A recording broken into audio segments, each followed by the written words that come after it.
What's up mga idol? Big Magnolia Ginebra trade, sobrang bigat talaga nito. Pero bago mo sana ipagpatuloy ang panonood mo, ay huwag mong kalimutan na mag-subscribe bilang suporta sa aking YouTube channel. Maraming salamat idol. May balita muna sandali tungkol sa TNT. Alam naman nating lahat na after nilang mag-champion ulit, sinabi nila wala na daw silang balak kunin pa si Mikey Williams, at handa na daw silang pakawalan ang kanilang former superstar. Pero ito ang mabigat sa balitang ito, gagawa daw ng trade ang TNT para mas lalo pang palakasin ang lineup nila, kukunin daw nila ang superstar ng Blackwater na si Cedric Barefield, parang Mikey din ito kung maglaro. Pero siguradong magtatanong ang lahat, kung same style of play lang naman pala si Williams at Barefield, bakit hindi na lang ulit si Mikey? Ang sagot dyan ay may attitude problem daw siya, ayaw ng TNT na masira ang Grand Slam dream nila. Samantala, lumipat na tayo ngayon sa balita tungkol sa Barangay Ginebra. Alam naman nating lahat na bigo silang makakuha ng kampyonato, dahil sa pangatlong pagkakataon ay nilampaso na naman sila ng TNT.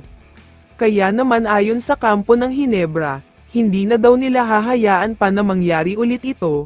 Ayaw na daw nila na lagi na lang silang first runner-up, ang gusto daw nilang mangyari ngayong conference ay sila naman mag-champion.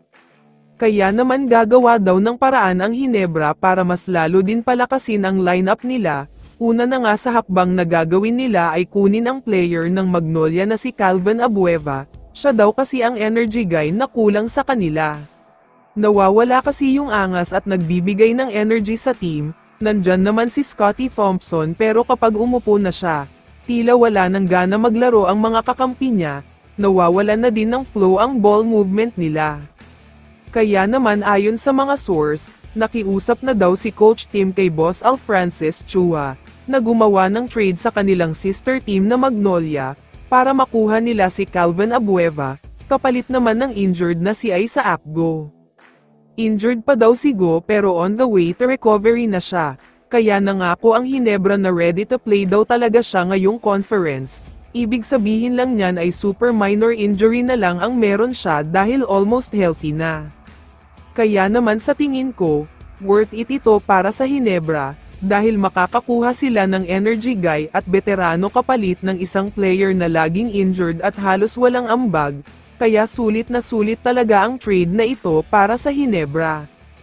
Kaya naman kung ikaw ang tatanungin idol, ano ang masasabi mo sa balitang ito? I-comment mo naman ang sagot mo sa tanong na ito. So dito na nagtatapos ang video na ito. Maraming salamat sa pagsuporta at panonood mga idol. Ingat at bye-bye.